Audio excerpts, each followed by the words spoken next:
The making of a Prime Minister.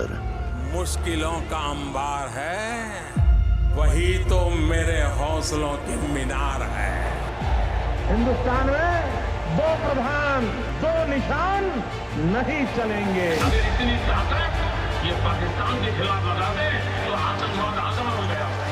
हम चुनौतियों से टकरा रहे हैं। सर्जिकल स्ट्राइक और एयर स्ट्राइक करके नए भारत के सामर्थ्य का संदेश भी दे दिया है। तुम उठो, तिरंगा लहरा दो। जननायक नरेंद्र मोदी के 20 वर्ष पुराने भाषणों पर आधारित एक बेहद लोकप्रिय कार्यक्रम। क्या कहते हैं नरेंद्र मोदी?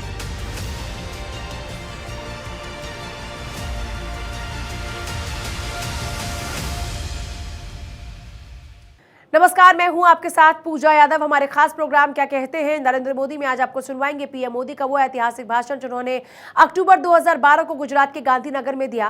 और अपने इस भाषण में मोदी ने कहा कि डिग्रियां कितनी ही क्यों ना हो, लेकिन एम्प्लॉयबिलिटी तब बढ़ती है जब हमारे पास स्किल हो। और आज के युग में स्किल का बहुत महत्व है, हुनर का बहुत महत्व है। और गुजरात जैसा राज्य है जो औद्योगिक दृष्टि से बहुत तेजी से आगे बढ़ रहा है, उस राज्य में कौशल्यवान नौजवानों की बहुत बड़ी मात्रा में जरूरत है। दिल्ली सरकार की दिशा क्या है?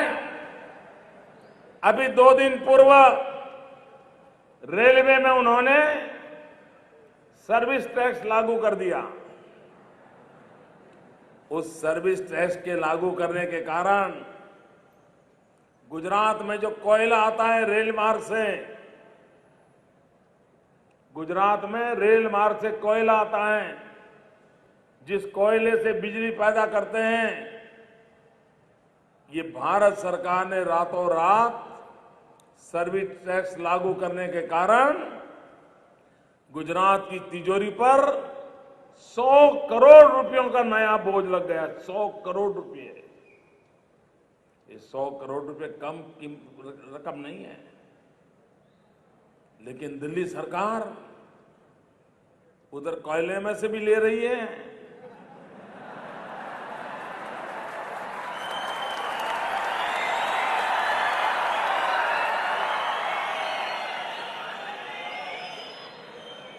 और इधर कोयला पहुंचाने में से भी ले रही है।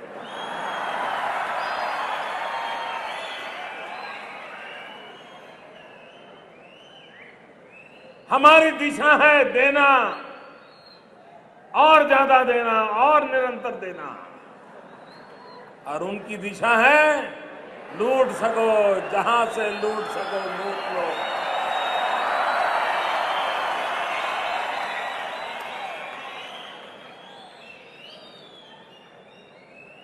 भाइयों बहनों, ये हमारे कांग्रेस के मित्र वो ये मानते हैं कि जनता मूर्ख है, और इसलिए उनकी झूठ बोलने की ताकत भी बढ़ती चली जा रही है। आपने देखा होगा गुजरात सरकार की एक एडवर्टाइजमेंट आती है, देखिए आपने, टीवी पे एक ऐड आती है जम करके, क्या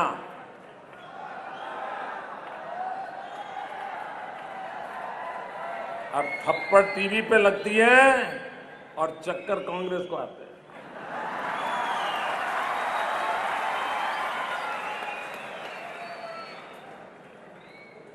तो उसके विपरीत उन्होंने उसके सामने एक एडवर्टाइजमेंट दी।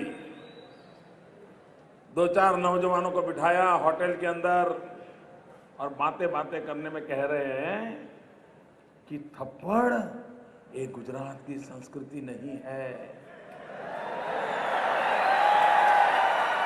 ऐसा कह रहे थे ना? ऐसा कह रहे थे ना?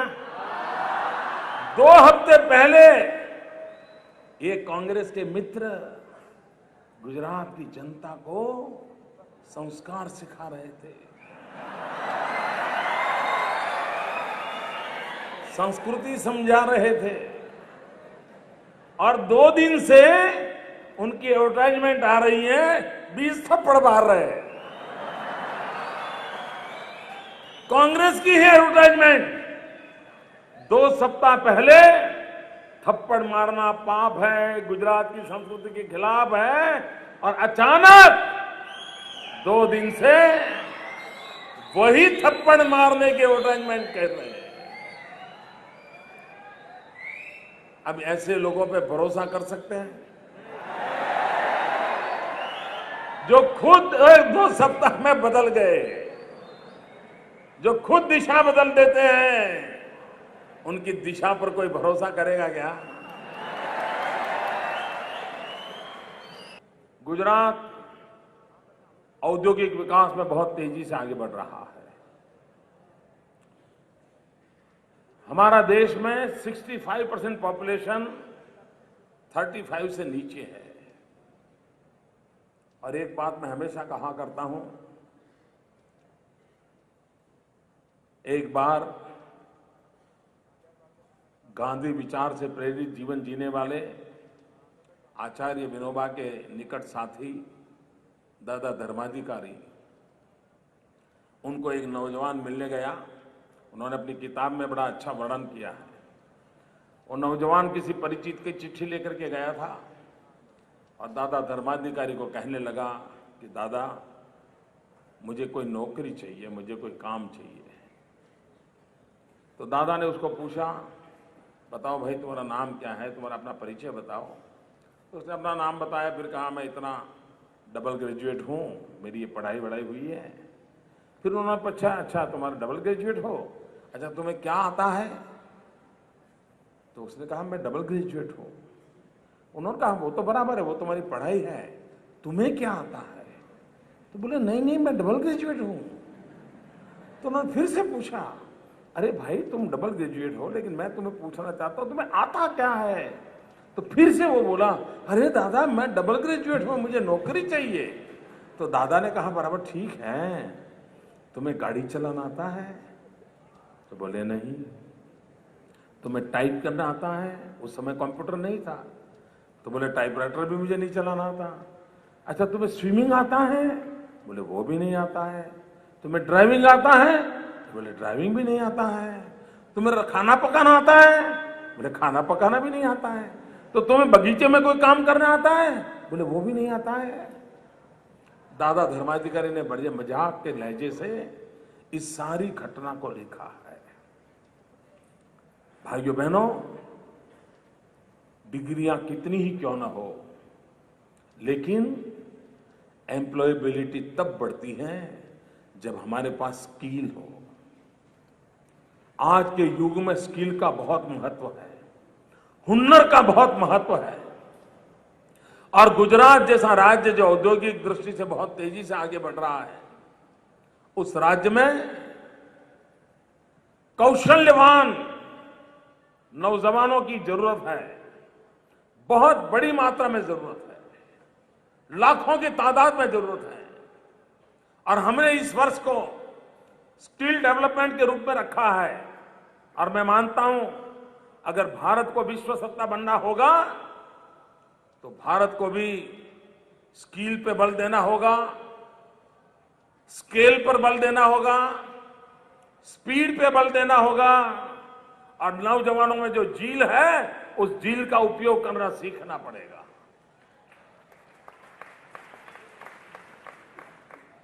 भाइयों बहनों, इस बात को ध्यान में रखते हुए आज हमारे लेबर डिपार्टमेंट के माध्यम से वजूभाई के नेतृत्व में इस काम को हम कर रहे हैं। लेकिन इसमें प्रोफेशनलिज्म आए, स्पेशल फोकस हो, और इसलिए हमने स्किल डेवलपमेंट का एक नया कॉरपोरेशन बनाने का निर्णय किया है। जैसे गुजरात इंडस्ट्री डेवलपमेंट के लिए जीआईडीसी है, मिनरल्स डेवलपमेंट के लिए जीएमडीसी है, पेट्रोलियम डेवलपमेंट के लिए जीएसपीसी है। बहुत ही प्रोफेशनलाइज्ड रूप में हमने कॉरपोरेशन बनाए हैं। आने वाले दिनों में इस काम के लिए भी स्किल डेवलपमेंट को ध्यान में रखते हुए एक अलग कॉरपोरेशन हम बनाएंगे। और आने वाले दिनों में इस कॉरपोरेशन के होने से स्किल डेवलपमेंट के काम को बहुत बड़ा बल मिलेगा। ये मेरा पूरा विश्वास है और शायद देश में एक पूरे इस विषय को नए तरीके से और वैज्ञानिक तरीके से आगे बढ़ाने की दिशा में हम काम करेंगे।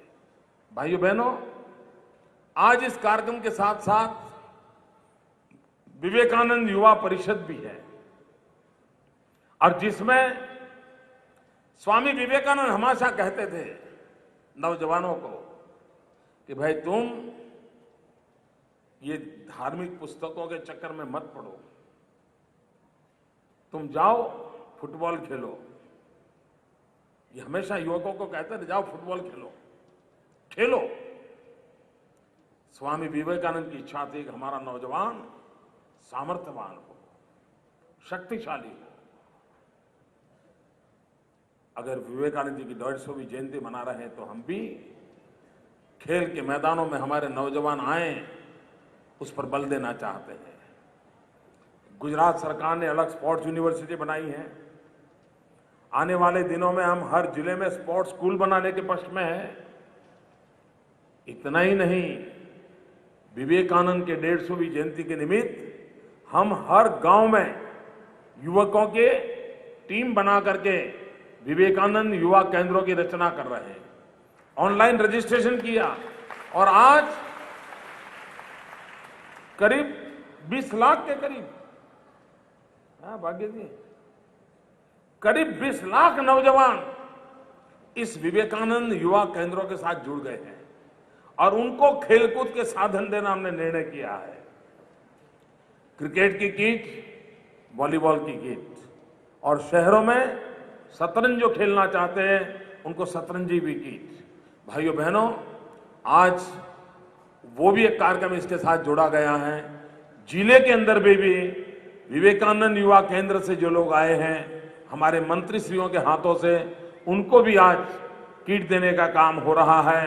भाइयों बहनों, शायद हिंदुस्तान में विवेकानंद जी की 150वीं जयंती कैसे मनाई जा सकती है, कैसे युवाओं को जोड़ा जा सकता है, इसमें अगर कोई उत्तम काम किसी ने किया है तो आज गुजरात ने करके दिखाया है।